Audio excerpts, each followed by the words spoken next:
मुर्दाबाद मुर्दाबाद मुर्दाबाद मुर्दाबाद मुर्दाबाद मुर्दाबाद। साथियों, कुछ ऐसे काम हैं जो सिर्फ बीजेपी के शासनकाल में ही हुए हैं। जैसे कि 119 साल बीत चुके हैं और 119 साल के बाद, अरसों बाद, समझ लीजिए 119 साल कम नहीं होता है, अरसों बाद सतीश कुमार जी रेलवे के सीईओ बनने जा रहे हैं। आप कल्पना नहीं कर सकते, क्या कांग्रेस के शासनकाल में नहीं हो सकता था? तो कुछ ऐसे काम हैं जो सिर्फ और सिर्फ भारतीय जनता पार्टी के शासनकाल में हुआ है। पूरा मामला क्या है आपको बताने की मैं कोशिश करूंगा, लेकिन आप सोचिए कि बहुजन समाज पार्टी की मुखिया मायावती जी जब से अध्यक्ष पद फिर से संभाली हैं, तब से संगठन में बहुत बड़ा फेरबदल किया है। आपको बताएंगे क्या है माजरा। लेकिन द्रौपदी मुर्मू कोलकाता को लेकर के काफ़ी स्टेट नजर आई हैं। कोलकाता सरकार को द्रौपदी मुर्मू जी ने फटकार लगाई है, राष्ट्रपति महामहिम जी ने फटकार लगाई है। ये सबसे बड़ी खबर है। आपको बता दें कि सबसे बड़ी खबर वो आप जानिए कि किस सन में बहुजन समाज पार्टी को कितना वोट हरियाणा से मिला था, कितने परसेंट वोट हरियाणा में बहुजन समाज पार्टी को मिला था। ये चीज़ मैं आपको विस्तार से बताऊंगा। साथ में ये भी आप जानिए कि चंद्रशेखर जी का पुतला दहन किया जा रहा है। वाल्मीकि समाज के लोग खुला कर रहे हैं, सड़कों पर कर रहे हैं। तो ये सबसे बड़ी आज की खबर है और आपको यह खबर जानना बहुत ज़रूरी है। साथियों, चंद्रशेखर एक सामाजिक लड़ाई लड़ रहे हैं। उस लड़ाई के दौरान उनको और उनके चाहने वालों का पुतला वाल्मीकि समाज के लोग दहन कर रहे हैं। इसके पीछे की सच्चाई क्या है, चलिए आज की वीडियो हम शुरू करते हैं।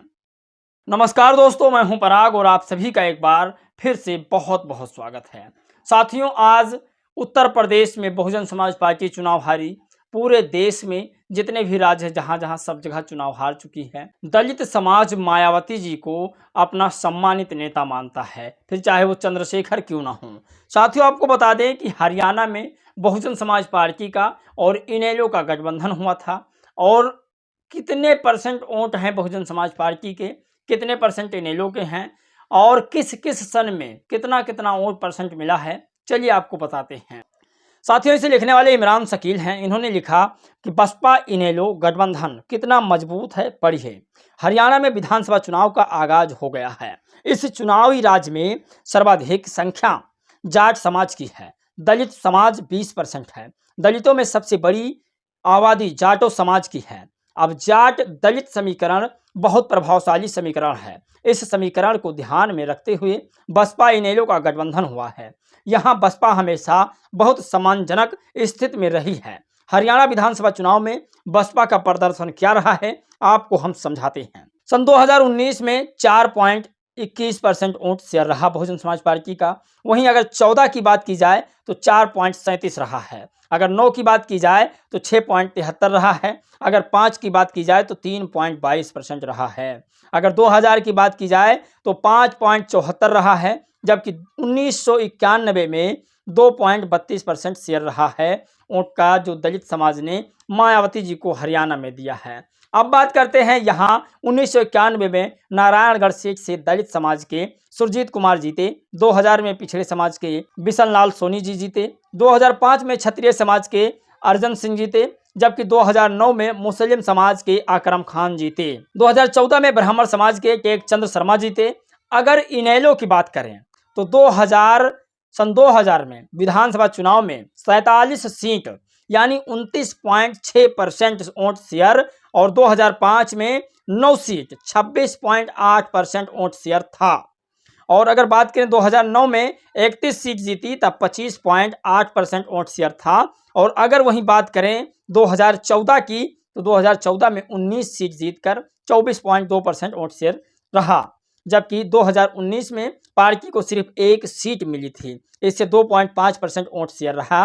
तो ऐसे में कहा जा सकता है कब किसका पलड़ा भारी हो सकता है। चुनाव जीत भी सकती है इनेलो इंडिया गठबंधन और चुनाव हार भी सकती है। अब आपको बता दें कि यहाँ पर चुनाव अगर 10 सीट भी जीत कर लाती है तब भी आपके हक अधिकारों की आवाज़ सदन में गूंजेगी। बसपा इस बार 37 और इनेलो 53 सीट पर गठबंधन करके चुनाव लड़ रहे हैं। अब चूंकि पिछले चुनाव में भी बसपा 4.21% वोट शेयर हासिल करके कामयाब हुई, बसपा के उत्तराधिकारी और नेशनल कोऑर्डिनेटर आकाश आनंद हरियाणा में लगातार सक्रिय हैं, ताबड़तोड़ जनसभाएं कर रहे हैं, जनता जनार्दन का साथ मिल रहा है। समीकरण पक्ष में है तो विरोधी दलों के साजिशन बसपा इनेलो गठबंधन को नुकसान पहुंचाने के लिए नए नवेले गठबंधन का प्रयोग कराया जा रहा है। तो साथियों, आपको बता दें कि फिर बहुजन समाज पार्टी के चाहने वालों ने चंद्रशेखर को बता दिया है कि वो नए नवेले नेता हैं। तो साथियों, ऐसे में कह सकते हैं कि इस बार आकाश आनंद लगातार हरियाणा में मेहनत कर रहे हैं। हो सकता है चुनाव में बदलाव हो जाए। आप लोग जरूर इस पर राय दीजिएगा। लेकिन आपको सबसे बड़ी खबर बताते हैं कोलकाता को लेकर के। कोलकाता रेप मर्डर केस, राष्ट्रपति बोली मैं निराश हूं और डरी हूं, बहुत हो चुकी समाज को ऐसे घटनाओं को भूलने की खराब आदत है। ये राष्ट्रपति जी हैं और कोलकाता की घटना को लेकर के बहुत ही दुखी हैं और पूरे देश की जनता ऐसी घटनाओं को लेकर बहुत दुखी है। मैं भी दुख हूँ। लेकिन राष्ट्रपति जी से एक निवेदन है कि मणिपुर जल रहा है, तमाम लोग मर चुके हैं और अभी भी बीजेपी की शासित है वहाँ पर। तो ऐसे राज्यों में क्यों नहीं राष्ट्रपति जी जाती हैं और ऐसे मुद्दों को उठाती हैं। आपको बता दें कि दलितों पर लगातार अत्याचार हो रहा है, क्यों नहीं राष्ट्रपति जी बोल रही हैं। मुझे कुछ समझ नहीं आ रहा है, क्या जहां बीजेपी की सरकार है वहां ये नहीं बोलेंगी क्या? ये बड़ी खबर है। और आपको बता दें कि अध्यक्ष बनने के बाद मायावती ने किया बसपा के संगठन में बड़ा फेरबदल। उत्तर प्रदेश को 2 कोऑर्डिनेटर घनश्याम खरवार और दिनेश चंद्र को क्रमशः बिहार और बंगाल उड़ीसा का प्रभार दिया गया है। उत्तर प्रदेश में भी फेरबदल किए गए हैं। तो ये सबसे बड़ी खबर है। साथियों, अब आपको वो खबर बताते हैं जो बहुत ही जरूरी खबर आपके लिए सुनने वाली है। बधाई दीजिए दोस्तों, रेलवे विभाग की 119 साल के इतिहास में पहली बार एक दलित समाज का रेलवे अधिकारी रेलवे बोर्ड का CEO बनने जा रहा है। Indian railway service of mechanical engineer अधिकारी सतीश कुमार, जो कि SC वर्ग से आते हैं, 1 सितंबर को CEO का पद ग्रहण करेंगे। 1 सितंबर को। अफसोस कहे कि कांग्रेस और भाजपा सैकड़ों साल तक इस देश पर शासन किया, मगर रेलवे विभाग में बड़े पद पर 119 साल तक एक दलित अधिकारी नहीं मिल पाया। और मिला भी तो तब जब दलित समाज सड़कों पर आंदोलन करने पर उतरा हो। सोचिए, ये आपके आंदोलन का भी नतीजा हो सकता है। लेकिन एक तरह से मैं देख रहा हूँ कि बीजेपी पिछड़ों की, दलितों की राजनीति बहुत जोरों से कर रही है। वहीं कांग्रेस पार्टी, समाजवादी पार्टी बहुत दूर तक दलित पिछड़े से लेना देना नहीं रखती है। बीजेपी पार्टी लगातार दलितों और पिछड़ों से मेलजोल करती जा रही है। तो ये बहुत बड़ी खबर है अपने आप में। और आपको बता दें दोस्तों, एक सबसे बड़ी खबर ये है कि चंद्रशेखर जी का लोग पुतला दहन कर रहे हैं। एक वीडियो मैं आपको दिखाता हूँ, वीडियो देखिए। मुर्दाबाद मुर्दाबाद मुर्दाबाद मुर्दाबाद मुर्दाबाद मुर्दाबाद मुर्दाबाद मुर्दाबाद जिंदाबाद जिंदाबाद जिंदाबाद जिंदाबाद मुर्दाबाद मुर्दाबाद। तो साथियों, ये वीडियो आप लोगों ने देखा। ये वीडियो वाल्मीकि समाज के लोग पुतला फूंक रहे हैं चंद्रशेखर का। लिखते हैं वाल्मीकि शक्ति जिंदाबाद के नारे के साथ चंद्रशेखर रावण के बहिष्कार का नारा लगाया गया। वाल्मीकि समाज के युवाओं में चंद्रशेखर रावण को लेकर इतना गुस्सा क्यों है, ये सबसे बड़ी खबर है। जगह जगह पुतला फूंका जा रहा है, जगह जगह उनके पोस्टर पर लात जूतों से मारा जा रहा है। कहीं ना कहीं ये देश दूसरी दिशा में जाने की कोशिश कर रहा है।